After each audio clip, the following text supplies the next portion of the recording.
Hi, everybody. Welcome to AARC's Big Ideas Theater. I'm your host, Ed Highland. Joining me now is Dr. Ira Cheifetz, who is the session speaker for Monday, talking about ECMO. Dr. Cheifetz, thank you once again for joining us in the Big Ideas Theater. Thank you, Ed, for having me again. ECMO is the subject. Tell us, first of all, a little overview, if you would. So many respiratory therapists are familiar with ECMO, but not everyone, so I'll just give a real brief overview.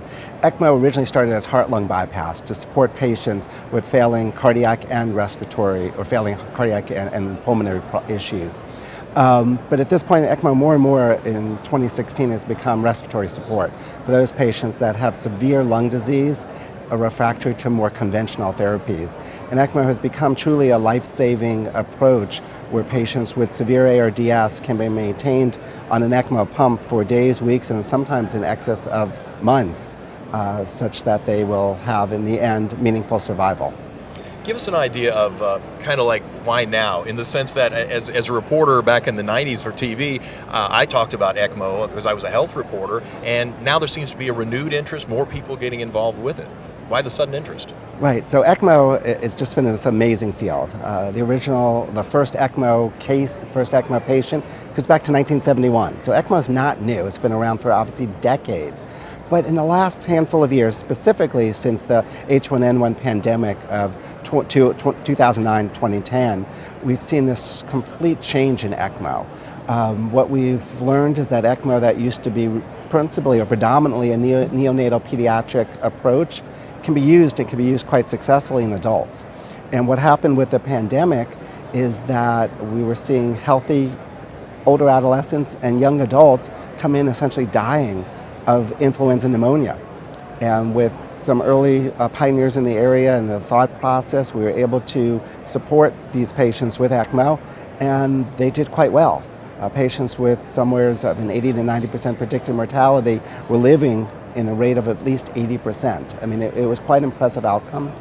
And with that, what we've learned is how to do ECMO with simpler devices, smaller devices, mobile devices, and now we're able to do ECMO for more patients, simpler, smarter, and safer. You're touching on all the elements of the future. Can you give us kind of the crystal ball, if you will, of where do you think ECMO is going? Well, I don't want to give all my thoughts here today on film, because I do hope that people will come out tomorrow morning at 8 o'clock to see the Egan lecture, where I will review ECMO both past, present, and future. But having said that, I will answer your question. I won't do the political sidestep. Because there are some folks who can't attend, so exactly. This is for them. So in terms of ECMO of the future, I think it's going to be more of what we're seeing today. I think the pumps that we have that used to, let me take a step back, the pumps we used to have would fit probably half of this mini stage here, now are literally pick up and go. Some of them are the size of a defibrillator.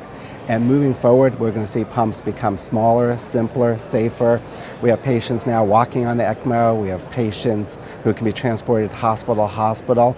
I see ECMO potentially moving in the area where we've seen ventricular assist devices for cardiac failure. Wow. Patients who potentially can go home on some of this support. I mean, I'm not sure where the future's going or where it's going to take us, but the trend is going to be just as I said, simpler, smarter, safer, with better outcomes.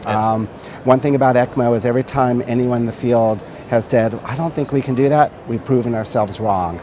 And every year we just continue to advance this technology to remarkable outcomes. And I would just close by saying the subtitle for my talk tomorrow is, who would ever have imagined back in 1971 where we are today? And I don't know that we truly can know, but we can imagine where ECMO is going to be in the next 5 to 10 years. Certainly makes you optimistic about the future. Absolutely. Dr. Ira Cheifetz, thank you so much for joining us here in the Big Ideas Theater. Great, thank you, Ed. Pleasure to be here. And this is the AARC Big Ideas Theater. I'm Ed Highland. Thanks for joining us.